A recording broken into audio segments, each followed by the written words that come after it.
تو فیصلے کا مطلب اب تو اس پر عمل ہو کے رہے گا۔ تو قرآن نے توحید کے لیے اور ماں باپ کے ساتھ حسن سلوک کے لیے فیصلے کا لفظ استعمال کیا ہے، اور وصیت اس سے بھی بڑھ کے چیز ہے۔ وصیت کسے کہتے ہیں؟ جب کوئی دنیا سے جا رہا ہوتا ہے اس وقت جو آرڈر دیتا ہے اس آرڈر کو وصیت کہا جاتا ہے۔ جیسے کسی کا باپ دنیا سے جا رہا ہے اور وہ اپنے بچوں کو کہتا ہے بیٹا میں دنیا سے جا رہا ہوں اور میں تمہیں وصیت کر کے جا رہا ہوں کہ یہ کرو یہ کرو یہ کرو، تو یہ بھی انتہائی اہم حکم ہوتا ہے۔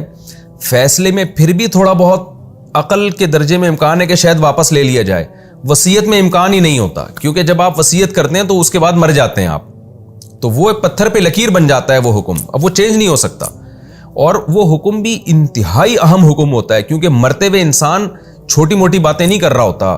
مرتے ہوئے انسان کو پتا ہے میں دنیا سے جا رہا ہوں، میں سلیکٹڈ احکام ہیں جو انتہائی امپورٹنٹ ہے میرے بچوں کے لیے، جن پر عمل کرنا، میں ان باتوں کا اس کو حکم دوں گا۔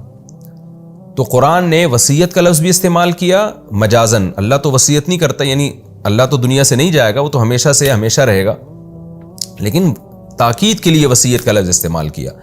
تو اس سے پتہ چلتا ہے کہ قضا کا لفظ اور وصیت کا لفظ یہ بتا رہا ہے کہ اسلام میں اللہ کی عبادت اور توحید اور والدین کے ساتھ حسن سلوک کی کس قدر اہمیت ہے، اور آج ہماری سوسائٹی میں اس کا کیا حشر ہو رہا ہے اس کے ساتھ۔ تو اللہ فرماتے ہیں وَقَضَىٰ رَبُّكَ أَلَّا تَعْبُدُوا إِلَّا إِيَّاهُ، تیرے رب نے فیصلہ کر دیا ہے کہ تم عبادت مت کرو مگر صرف اسی اللہ کی، وَبِالْوَالِدَيْنِ إِحْسَانًا، اور والدین کے ساتھ اچھا سلوک کرو۔ دیکھیں احسان میں بار بار بتا چکا ہوں، کسی بھی عمل میں ایکسیلنسی پیدا کرنا، یعنی بہت اچھے طریقے سے والدین کے ساتھ پیش آؤ۔ اور پھر بوڑھے والدین کا اللہ نے الگ سے تذکرہ کیا، وجہ اس کی یہ ہے کہ جب والدین جوان ہوتے ہیں تو اولاد ان سے خدمت لے رہی ہوتی ہے، جیسے باپ کما کے کھلا رہا ہوتا ہے، ماں گھر میں خدمت کر رہی ہوتی ہے، اور ماں باپ کو اس وقت خدمت کی زیادہ ضرورت نہیں ہوتی۔ بڑھاپے میں معاملہ ہو جاتا ہے بالکل الٹا، اب وہ بیچارے کسی کام کے نہیں رہے، باپ ریٹائر ہو گیا ہے، اولاد کی ذمہ داری اب وہ کمائے، وہ اور پھر ریٹائر بھی ہو گئے، کما بھی نہیں رہا، اور پھر بوڑھا بھی ہو گیا ہے، بوڑھا ہونے سے طبیعت میں چڑچڑاپن پیدا ہو رہا ہے، بیماریاں آ رہی ہیں، تو وہ سوسائٹی کو بوجھ لگنے لگتے ہیں ایسے والدین، ماں بھی بوجھ لگنے لگتی ہے، باپ بھی بوجھ لگنے لگتا ہے۔ تو قرآن نے اس کنڈیشن میں ماں باپ کے حقوق بیان کیا جس کنڈیشن میں غیر مسلم اپنے والدین کو اولڈ ہاؤس میں جمع کراتا ہے، وہ گھر سے ہی نکال دیتا ہے اس کو۔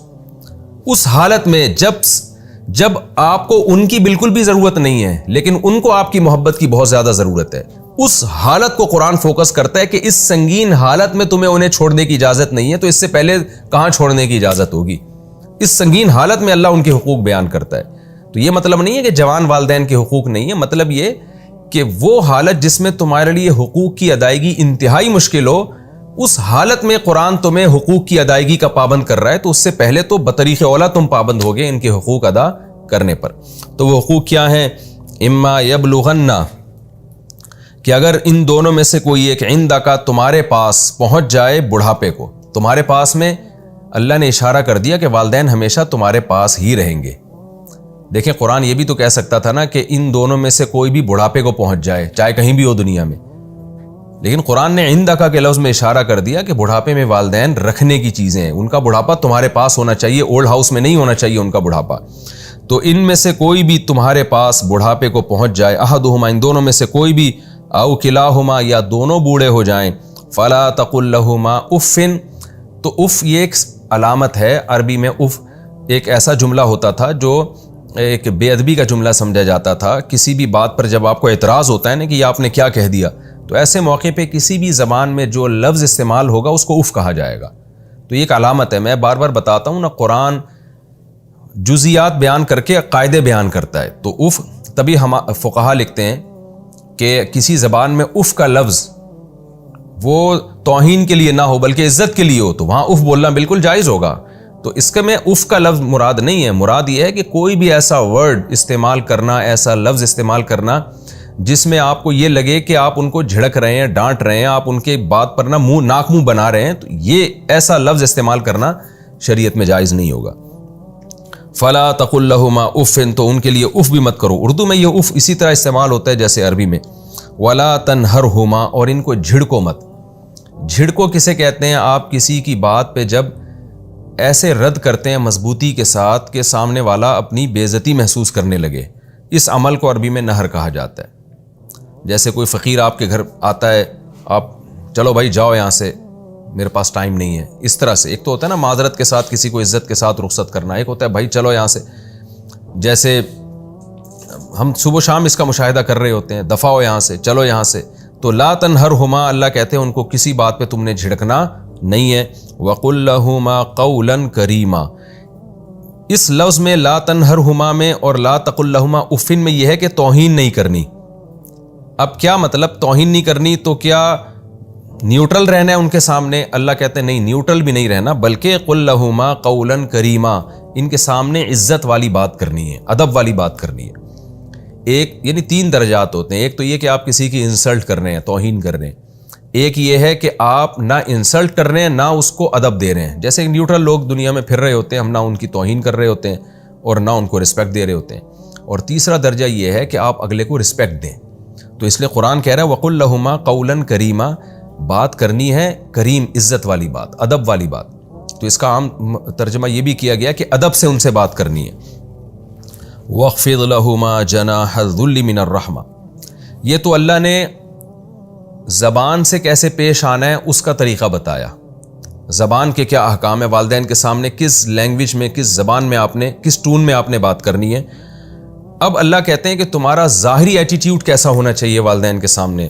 وَاخْفِضْ لَهُمَا جَنَاحَ الذُّلِّ, جو ذلت کے بازو ہیں, عاجزی کے بازو ہیں, وہ تم نے ان کے سامنے جھکانے ہیں. من الرحمہ, شفقت سے. یعنی جب تم ان کے سامنے کھڑے ہوگے, ان سے پیش آؤ گے, تو ایسے پیش آؤ گے کہ تمہاری باڈی کو اور تمہارے جسم کو دیکھ کے لگ رہا ہو کہ اس میں عاجزی بھی جھلک رہی ہے اور والدین کے ساتھ شفقت اور رحمت بھی جھلک رہی, تمہیں ان پہ پیار بھی آ رہا ہے. بعض دفعہ عاجزی ہوتی ہے, جیسے باس کے سامنے انسان کھڑا ہوتا ہے بڑی عاجزی کے ساتھ, لیکن پیار نہیں ہوتا, محبت نہیں ہوتی اس میں. بعض دفعہ محبت ہوتی ہے لیکن عاجزی, جیسے بیوی سے انسان بات کر رہا ہو محبت جھلک رہی ہوگی, یا اپنے بچوں سے بات کر رہا ہو محبت جھلک رہی ہوگی, لیکن عاجزی نہیں ہوگی. تو والدین کے ساتھ جب بات ہوگی تو من جناح الذل بھی ہو, یعنی عاجزی بھی ہو, اور رحمت بھی ہو, یعنی شفقت اور عاجزی اور محبت دونوں کا مجموعہ تمہاری جسم سے جھلک رہا ہو. وقر رب ارحمہما, یہ تو وہ ادب ہے جو تم نے اپنے قول سے اور اپنے جسم سے کرنا ہے. اور پھر ساتھ میں اللہ سے دعا بھی مانگنی ہے, کیونکہ اتنا کچھ کر کے بھی تم ان کا حق ادا نہیں کر سکتے. جو انہوں نے تم پر بچپن میں احسانات کیے ہیں, ان احسانات کا تم دنیا میں بدلہ نہیں دے سکتے. یعنی ایک وہم ہوتا ہے نا کہ شاید اگر ہم یہ والدین کے ساتھ ہمارا یہ ایٹیٹیوڈ ہو تو شاید ہم نے دنیا میں ان کا بدلہ چکا دیا. اللہ کہتے ہیں نہیں, یہ بدلہ اللہ ہی دے سکتا ہے, تم نہیں دے سکتے, جو انہوں نے بچپن میں تم پر احسانات کیے. اس لیے تم نے اللہ سے دعا مانگنی ہے. وقر رب ارحمہما, اور یوں کہا کرو اے ہمارے رب ان دونوں پر ایسے رحم فرما, کما ربیانی صغیرہ, جیسے کہ جب میں بچہ تھا ان دونوں نے میری تربیت کی ہے. تربیت جسمانی بھی اور روحانی بھی. کیسے پالا پوسا ہے بچپن میں, کس طرح باپ نے ماں کو شیلٹر دیا اور کما کے لاتا رہا اس بچے کے لیے, اور کس طرح ماں اپنی چھاتیوں سے لگاتی رہی, اور کس طرح راتوں کو اس کے لیے جاگتی رہی. اور قرآن کے مطابق 2.5 سال کا عرصہ ایسا ہے جس میں ماں دن اور رات ایک کر دیتی ہے. حملہ وفصالہ 30 شہرا, 2.5 سال کا عرصہ بہت ہی ٹف ہوتا ہے جس میں ماں سب کچھ بھلا کے اس بچے کی تربیت میں لگی ہوتی ہے. تو اللہ کہتے ہیں کہ قر رب ارحمہما کما ربیانی صغیرہ, پھر اپنے رب سے ان کے لیے دعائیں مانگا کرو. تو فقہاء نے اس آیت کے تحت لکھا ہے کہ اس آیت سے مفہوم یہ ہوتا ہے, کیونکہ قرآن میں آرڈر دیا ہے نا ان کے لیے دعا مانگنے کا, تو کم سے کم ایک دفعہ تو یہ دعا مانگنا بہت سے فقہاء کہتے ہیں فرض ہے, اور اپنی دعاؤں میں اس دعا کو شامل کر لینا یہ سنت اور تاکیدی حکم ہے. آگے اللہ فرماتے ہیں ربکم اعلم بما فی نفوسکم, تمہارا رب خوب جانتا ہے جو کچھ تمہارے دلوں میں ہے. یعنی اس میں اور زیادہ تاکید کر دی کہ یہ سارے احکام پر تم نے دل و جان سے عمل کرنا ہے. اس کو پینلٹی یا بوجھ سمجھ کے عمل نہیں کرنا کہ ایک اسلام نے ہمیں عذاب میں ڈال دیا ہے. تو تمہارے دل میں اگر الٹے سیدھے خیالات آئیں گے تو تمہارا رب بھی یہ خیالات بھی جانتا ہے. لہذا دل و جان سے اس حکم پر اللہ کا حکم سمجھ کے عمل کرنا ہے. ہاں یہ ضرور ہے ان تکونوا صالحین، اب چونکہ اتنی زیادہ تاکید والدین کے حقوق کی بیان کر دی گئی ہے تو ظاہر ہے انسان جہاں والدین کے حقوق کے لیے تیار ہوتا ہے وہاں اس میں خوف بھی پیدا ہو جاتا ہے کہ بھئی یہ تو بہت سخت احکام اللہ نے دے دیے، تو ہم سے تو اس پر عمل ہی نہیں ہو پائے گا، اور اس کے نتیجے میں کہیں جہنم کی آگ میں نہ ہم چلے جائیں۔ تو اگلی آیت میں اللہ نے اس کا تذکرہ کیا کہ ان تکونوا صالحین، اگر تم نیک بنو گے، فإنہ کان للأوابین غفورا، تو اللہ توبہ کرنے والوں کے لیے غفور بھی ہے۔ کیا مطلب؟ تم ان احکام کو فالو کرنے کی کوشش کرو اور نیک بنو، اگر کبھی کوتاہی ہو جاتی ہے، غلطی ہو جاتی ہے تو توبہ کا دروازہ کھلا ہوا ہے۔ دیکھیں ہر گناہ کے بعد توبہ کا دروازہ کھلا ہوا ہے، لیکن اللہ اس کا تذکرہ نہیں کرتا کہ جب بھی کوئی گناہ بیان ہو قرآن یہ کہے کہ اگر توبہ کر لو گے تو معاف کر دے گا۔ قرآن کی ایسی عادت نہیں ہے، لیکن اسپیشل والدین کے جہاں حقوق اللہ نے بیان کیے وہاں اللہ توبہ کا اس لیے تذکرہ کرتا ہے کہ علماء اس آیت کے تحت لکھتے ہیں مفسرین کہ والدین کے ساتھ چونکہ رہنا بہت عرصہ ہے، انسان جس کے ساتھ کم رہتا ہے نا، کبھی کبھار ملاقات ہوتی ہے، اس کے حقوق کی ادائیگی آسان ہوتی ہے، اور والدین کے ساتھ صبح و شام انسان رہتا ہے، پھر بعض دفعہ والدین کی طرف سے بھی زیادتی ہوتی ہے، اور ہو سکتی ہے اس میں کوئی یعنی اس کے ثبوت ہمیں ملتا ہے، تاریخ سے بھی ملتا ہے، مشاہدوں سے بھی ملتا ہے، اور صحابہ کے دور میں بھی ہمیں ملتا ہے۔ تو والدین کی طرف سے بھی بعض دفعہ زیادتی ہوتی ہے، جس میں انسان کی طرف سے جو ری ایکشن ہوتا ہے وہ اعتدال سے بڑا ہوا ری ایکشن ہوتا ہے۔ تو اس لیے قرآن نے بیان کیا کہ اگر کبھی غلطی ہو جائے، ان حقوق میں کوتاہی ہو جائے تو توبہ کا دروازہ کھلا ہوا ہے، تو مایوس مت ہونا، بلکہ اللہ سے توبہ استغفار کر لینا، اللہ اس گناہ کو معاف کر دے گا۔ تو ہم نے علماء سے سنا ہے کہ انسان اگر کبھی ماں باپ سے اونچی آواز میں بات کر لے، تو اگر یہ عمل کبھی کبھار ہوتا ہے نا، تو اللہ سے بھی معافی مانگے، ماں باپ سے بھی معافی مانگے، اور پھر اس کو بھول جائے، پھر مسلط نہ کرے اپنے اوپر کہ میں نے اللہ کے حکم کو توڑ دیا تو میرا پتہ نہیں کیا بنے گا، کیونکہ جب آپ کسی چیز کو مسلط کر لیتے ہیں تو پھر مایوسی کی طرف جاتے ہیں، آپ ڈپریشن کی طرف جاتے ہیں۔ تو قرآن نے یہ ڈپریشن ہی ختم کرنے کے لیے بتایا ہمیں کہ اگر توبہ کرو گے تو اللہ معاف کر دے گا۔